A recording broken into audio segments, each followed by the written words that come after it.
She used the power of information technology to disrupt the banking system. When I say disrupt, I'm speaking from a positive standpoint. She did what the likes of Fourth Bank could not do. Today, she has millions of subscribers. Millions of dollars, yes, you're right. That can only happen with the power of information technology. We all know this guy. He has about 3 billion zombies. We know him, right? He has 3 billion zombies. That's the power of information technology.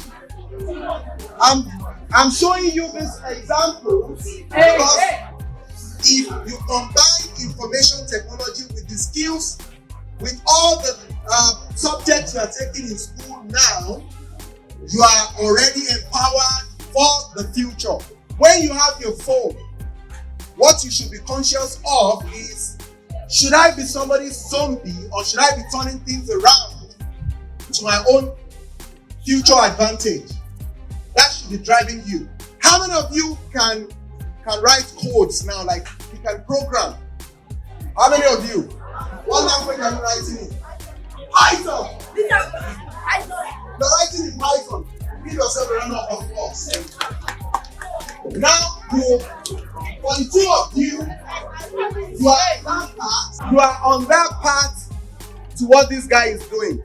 Whatever profession you want to do, if you're a lawyer, for example, if you're a lawyer that combines your law education with data analysis, what kind of lawyer are you going to be now? One of the number one sought after lawyers. A lawyer without information technology.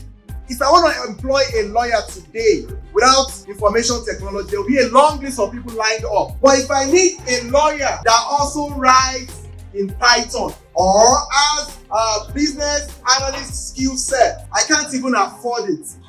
That shows how valuable information technology, computer education